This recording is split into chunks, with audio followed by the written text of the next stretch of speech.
બનાસકાંઠા જિલ્લાના મુખ્ય મથક પાલનપુર પંથકમાં ઉદ્યોગપતિ હસમુખ પટેલને એટલી હદે હવસનો શિકાર જાગ્યો કે જે સગીરા હતી આ સગીરાને શાળામાંથી લઈ જઈ તેની મરજી વિરુદ્ધ પોતાની જ ફેક્ટરીમાં બળાત્કાર આચર્યો અને આખરે પશ્ચિમ પોલીસ મથકે આ ઉદ્યોગપતિ હસમુખ પટેલ વિરુદ્ધ ફરિયાદ નોંધાણી અને ફરિયાદને લઈને પોલીસ દ્વારા જે તપાસ કરવામાં આવી આ તપાસમાં કયા પ્રકારના ખુલાસા થયા તેની વિગતે વાત આ વિડીયોમાં કરવી છે. વૈષ્ણવજન તો તેને કહીએ જે પીડ પરાઈ જાનાને રે. નમસ્કાર, હું છું દિનેશ ઠાકોર. નવજીવન ન્યૂઝમાં આપનું હાર્દિક સ્વાગત છે. આમ તો આ ગુજરાત રાજ્યની સરકાર મહિલાઓની સલામતીની વાતો કરે છે, પરંતુ હવે મહિલાઓ નહીં પરંતુ બનાસકાંઠા જિલ્લામાં સગીરા પણ સલામત નથી. બનાસકાંઠા જિલ્લાના મુખ્ય મથક પાલનપુર છે. આ પાલનપુરમાં જે સગીરા પોતાની જે શાળા હતી આ શાળામાં અભ્યાસ કરતી હતી તે દરમિયાન આ ઉદ્યોગપતિ હસમુખ પટેલ પોતાની ગાડી લઈને ત્યાં પહોંચે છે અને જે શિક્ષક છે કે આ શિક્ષકને ફોન કરે છે કે હું વાલીદ બોલું છું, મારી આ દીકરી છે તેને મારી સાથે મોકલો. ત્યારે આ શિક્ષક દ્વારા જે સગીરા છે આ સગીરાને મોકલવામાં આવે છે અને ત્યાંથી આ જે ઉદ્યોગપતિ હસમુખ પટેલ છે આ હસમુખ પટેલ પોતાની જે ફેક્ટરીનો જે વિસ્તાર છે આ વિસ્તારમાં લઈ જઈ આ સગીરાની મરજી વિરુદ્ધ હસમુખ પટેલ દુષ્કર્મ આચરે છે અને દુષ્કર્મ આચર્યા બાદ આ જે સગીરા છે આ સગીરાના પરિવારજનોને જાણ થાય છે અને આખરે પરિવારજનો જિલ્લા પોલીસ વડાને પહોંચે છે અને જિલ્લા પોલીસ વડા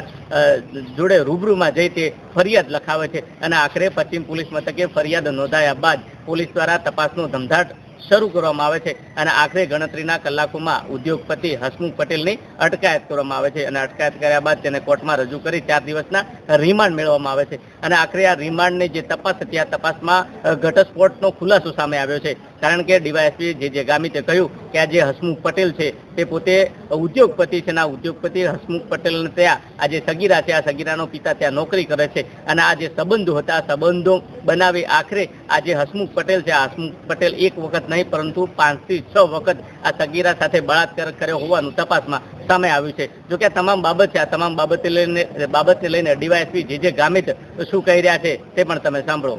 આપને જણાવું કે બનાસકાંઠા જિલ્લાના પાલનપુર શહેર ખાતે ગત અઠવાડિયામાં એક પોક્સોની ફરિયાદ પાલનપુર પશ્ચિમ પોલીસ સ્ટેશન ખાતે નોંધાઈ હતી, જેની તપાસ પીએસ ચૌધરી છાપી પોલીસ સ્ટેશન ઇન્ચાર્જ નાવ ચલાવી રહ્યા છે. આ આખી ફરિયાદમાં જે પોક્સો વખત જે ફરિયાદ છે એમાં આપણે જણાવું કે જે સગીરની દીકરી જે છે એ સગીરની દીકરીને પોતાના મા બાપના કાયદેસરના વાલીપણામાંથી ફોસલાવીને લોભ લાલચ આપીને જે આ કામના મુખ્ય આરોપી હસમુખભાઈ ઉર્ફ બકાભાઈ હરગોનભાઈ પટેલ જો 20 ટ્રાન્સફોર્મરના રિપેરિંગનો સરકારી કોન્ટ્રાક્ટ સાથે જોડાયેલા હોય તેમને આ દીકરીને લોભ લાલચ આપીને અને વાલીપણામાંથી અપહરણ કરીને આરોપી પોતાની ચંડીસર મુકામે આવેલી ફેક્ટરીમાં લઈ જઈ અવારનવાર તેની સાથે દુષ્કર્મ કર્યું હોય તે બાબત આ તપાસમાં જણાઈ આવેલી છે. આ બાબતે આ આરોપીના વિરુદ્ધમાં ગુનો દાખલ કરીને ગણતરીના કલાકો આમાં બનાસકાંઠા પોલીસે ખૂબ સંવેદનશીલતા દાખવતા ફરિયાદ દાખલ થઈ અને એના ગણતરીના કલાકોમાં આરોપીને અલગ અલગ ટીમો જે બનાવી જેમાં માનનીય જિલ્લા પોલીસ વડા શ્રી પ્રશાંત સુબે સાહેબના માર્ગદર્શન હેઠળ અલગ અલગ જે ટીમો બનાવી એના આધારે રાજસ્થાનથી આરોપીને ઝડપી લેવામાં આવ્યો હતો અને એની ધરપકડ કરીને હાલમાં તેની તપાસ છાપી police station in charge PS Chaudhary ચલાવી રહ્યા છે અને હાલમાં આરોપીને કોર્ટમાં રજૂ કરીને એના રિમાન્ડ પણ લેવામાં આવ્યા છે અને રિમાન્ડ દરમિયાન હજુમાં વધુ તપાસ કરી રહ્યા છે. આમાં જે આઈઓ જે છે અમારા પીએસ ચૌધરી એ અલગ અલગ જગ્યાએ બનાવ બન્યો છે અને જે જગ્યા જે પણ ગુનાને તપાસ લગત જે સ્થળોની વિઝિટ એમણે કરી છે એ તમામનું પંચનામું પણ અત્યારે હાલ કરી રહ્યા છે. તદુપરાંત આ બાબતમાં ખૂબ સંવેદનશીલ દાખવતા તમામ જેટલા વાલીઓ છે તમામ જેટલા મા બાપ છે એ બાબતે બનાસકાંઠા પોલીસ સંદેશો આપવા માંગે છે કે આપના બાળકો અને એ બાબતમાં જો કંઈ પણ બાબતમાં આપણા બાળકોને કોઈ હેરાનગતિ કોઈ કરતું હોય કે છેડતીના કોઈ બનાવ હોય એ બાબતે સજાગ રહીને જાગૃત રહીને પોલીસ સ્ટેશન સીધા સંપર્ક કરે, જે રીતે દીકરીના મા બાપે અમારો સંપર્ક કર્યો હતો અને ત્વરિત રીતે અમે જે પણ આવા વિષયમાં હશે એના વિરુદ્ધમાં કડકમાં કડક કાર્યવાહી કરીશું અને એક ઉદાહરણ રૂપ દાખલો બેસાડવાનો પ્રયત્ન કરીશું.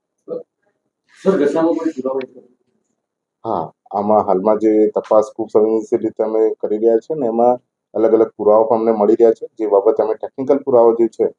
તપાસના અત્યારે હાલ એમાં અસર ન થાય એ બાબતે અમે વધુ જાહેર નથી કરી રહ્યા, પરંતુ એમાં અમને બધા પુરાવા પણ મળ્યા છે અને એ બાબતે અમે પુરાવા કબજે પણ લીધા છે અને